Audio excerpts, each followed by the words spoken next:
Halo semuanya, kembali lagi bersama saya di channel Imanime Celebes, sebuah channel yang akan membahas tentang semua hal unik yang ada di Sulawesi Selatan dan masih banyak lagi. Di video kali ini, kita akan kembali melanjutkan serial Ila Galigo. Dan kini, kita sudah berada di episode yang ke-89. Oke, sebelum kita masuki pembahasan, seperti biasa, saya mau mengajak teman-teman semua, buat yang belum subscribe, supaya bisa terlebih dahulu tekan tombol subscribe-nya, supaya channel ini bisa terus berkembang dan memberikan informasi, hiburan, serta wawasan kepada kita semua. Oke? Kalau sudah, langsung saja, mari kita masuk ke pembahasan.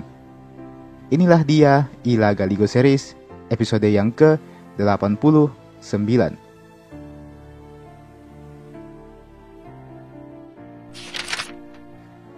Berita kematian La Panandrang dan La Masaguni sukses membuat Saori Gading jadi bersedih bukan main. Dia tidak percaya kedua sepupu sekaligus tangan kanannya itu harus tewas dalam peperangan. Saori Gading pun hendak bangkit melawan, namun La Madaremeng berusaha untuk menenangkannya. Jika Saori Gading juga ikut terbawa emosi, maka bisa jadi dia juga akan ikut menyusul para sepupunya. Tenanglah dulu tuan, jangan biarkan emosi menguasaimu. Saat ini, Pallawa Gau sedang menyuruh pasukan untuk mundur. Ada baiknya kita kembali ke Luwu saja. Demikian nasihat La Madaremeng. Tidak, aku tak mau pulang dengan kekalahan seperti ini. Kita harus bangkit dan melawan. Demikian ucap Saori Gading, masih dengan amarah yang berapi-api. Alhasil, Saori Gading dengan sisa-sisa pasukannya tetap bergerak maju dan menyerang lawan, meskipun dengan strategi yang sudah berantakan. Di tengah pertarungan, Saori Gading berhasil menemukan mayat La Panandrang yang terkapar berlumuran darah. Hal itu sukses membuat Saori Gading lengah. Dia nyaris saja kena tebasan lawan. Beruntung La Madaremeng berada di dekatnya. Saori Gading benar-benar telah hancur mentalnya. Dia segera menghampiri mayat La Panandrang, lalu kemudian dia menangis di hadapan mayat tersebut. Saori Gading memeluk jasad sahabatnya itu dan menangis sejadi-jadinya. Ini adalah kesedihan paling besar yang pernah dialami oleh Saori Gading di sepanjang hidupnya. Tak ayal, tangisan Saori Gading itu sukses didengarkan oleh seorang dewa di kerajaan langit yang bernama Parabulete. Parabulete ini juga adalah salah satu adik laki-laki dari Batara Guru. Dari mana gerangan suara rintihan itu? Amat sangat memilukan. Siapa yang sedang menangis sekeras ini? Demikian batin Parabulete. Parabulete kemudian melihat ke bawah, tepat di kerajaan arwah. Nampak Saori Gading yang menangis di depan jasad La Panandrang. Parabulete dengan cepat menyadari bahwa itu adalah Saori Gading, cucu dari kakaknya. Maka Parabulete segera naik ke istana Sang Patotoe untuk menyampaikan hal ini. Sang Patotoe tentu saja murka mendengar kabar itu. Ada dua hal yang membuat Sang Patotoe murka. Yang pertama, karena Dayang Lebi berani melawan Saori Gading. Dan yang kedua, karena Dayang Lebi menggunakan pasukan yang tidak seharusnya dilihat oleh para penduduk bumi. Alhasil, Sang Patotoe memutuskan untuk mengirim seorang dewa untuk membantu Saori Gading. Dewa tersebut bernama La Punalangi. La Punalangi ini adalah cicit dari Sang Patotoe. Atau dengan kata lain, dia adalah sepupu Saori Gading juga. Hanya berbeda status saja. Batara Guru sejatinya juga ada di situ. Dia awalnya menolak perintah Sang Patotoe untuk mengirimkan La Punalangi, karena menurutnya Dayang Lebi ini masih lebih kuat dari La Punalangi. Namun Sang Patotoe menegaskan bahwa La Punalangi sudah cukup kuat untuk mengimbangi Dayang Lebi ini. Selain itu, Sang Patotoe juga memberikan sebuah ramuan yang nantinya harus diberikan kepada Saori Gading. Jika Saori Gading mengunyah ramuan ini dan memuntahkannya ke wajah Dayang Lebi, maka Dayang Lebi akan langsung kehilangan semangat dan menyerah. Selain itu, La Punalangi juga diperintahkan untuk menghidupkan kembali seluruh pasukan Saori Gading yang telah mati Maka tak butuh waktu lama, lapisan langit langsung bergemuruh. Dari atas langit nampaklah beberapa hewan buas yang berterbangan, menjadikan siapapun yang melihatnya akan merinding ketakutan. Datanglah Lapunalangi beserta para pasukannya yang gagah perkasa. Lapunalangi menyaksikan keadaan sekitarnya. Nampak mayat Lapanandrang yang sedang ditangisi oleh Saori Gading. Nampak Lamadaremeng yang semakin terdesak. Nampak pula Palawagau sendirian di garis depan dengan sekujur tubuhnya dipenuhi oleh luka. Dan di sisi lain nampaklah jasad Lamasaguni yang sudah tidak utuh lagi. Tentu menyaksikan hal ini membuat Lapunalangi menjadi sangat sedih. Pertarungan ini benar-benar sangat brutal, sampai memakan korban sebanyak itu.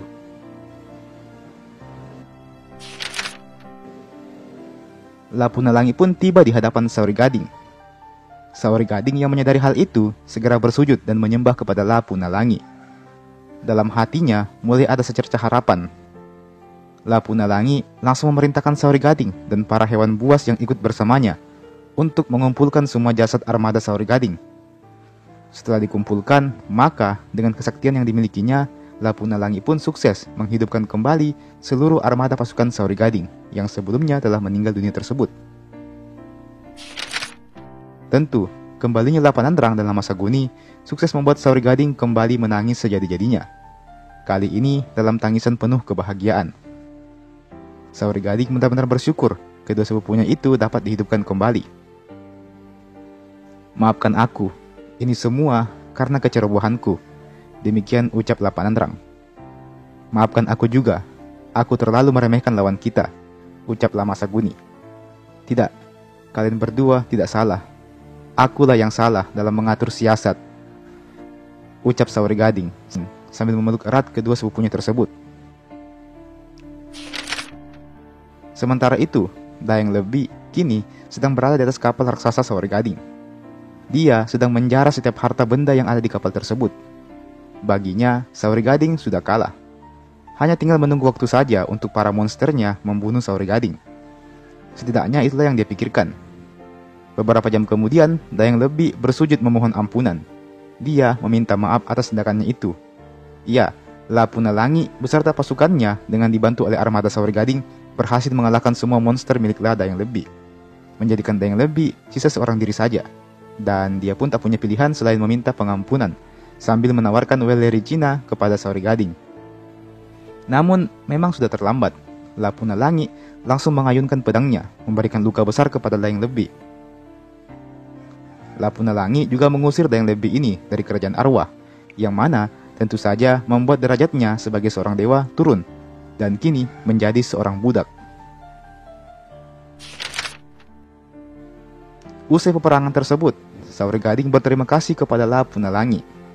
Setelah itu, Saori Gading segera pergi ke kerajaan arwah lagi untuk mencari harta karun yang selama ini dinantikannya.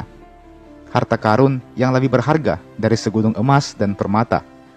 Harta karun yang akan menjadikan Saori Gading bahagia bukan main. Ya, harta karun yang dimaksudkan di sini adalah sosok wanita yang dicintai Saori Gading. Siapa lagi kalau bukan Wellericina. Dan Saori Gading kini tengah berhadapan dengan Wellericina, yang masih tak percaya kalau Saori Gading benar-benar ada di hadapannya saat ini. Tak lama kemudian, keduanya pun saling berpelukan erat. Tangisan rindu membasahi pipi keduanya. Keduanya berpelukan dalam durasi waktu yang cukup lama, seolah tak ingin saling melepaskan satu sama lain. Perjuangan Saori Gading benar-benar tidak sia-sia. Misinya berhasil. Misi menjemput seorang gadis yang telah meninggal dunia, yang telah berada di alam arwah, yang notabene Saori Gading pun tidak tahu di mana tempatnya. Misi melawan kemustahilan yang benar-benar berhasil dijalaninya. Maka hari-hari berikutnya pun dihabiskan Saori Gading untuk membagi cinta dengan Wellericina. Keduanya hanyut dalam badai asmara yang tidak ada habisnya. Namun masih ada satu kekhawatiran dalam benak Wellericina. Apakah Saori Gading akan menetap di alam arwah dan tinggal bersamanya? Sedangkan Saori Gading belumlah mati dan masih menjadi manusia. Ataukah Saori Gading akan pergi meninggalkannya lagi? Apakah pertemuan ini adalah awal dari perpisahan?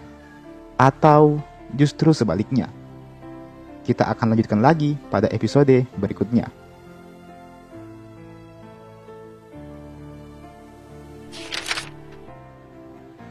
Dan teman-teman, itulah tadi Ilagaligo Series episode yang ke-89. Tentunya, kita masih akan lanjutkan lagi beberapa hari setelah video ini saya upload. Jadi silahkan tunggu hanya di channel ini. Oke? Jangan lupa untuk like ini video. Jangan lupa juga untuk share ini video ke teman-teman tak yang lain. Dan jangan lupa juga untuk subscribe ke channel ini. Silahkan komen juga di kolom komentar di bawah. Nyalakan juga loncengnya supaya tidak ketinggalan kalau ada video baru yang saya upload di channel ini. Oke? Dan terakhir saya ucapkan terima kasih banyak sudah menonton video ini sampai habis dan sampai jumpa, sampai bertemu lagi di video berikutnya.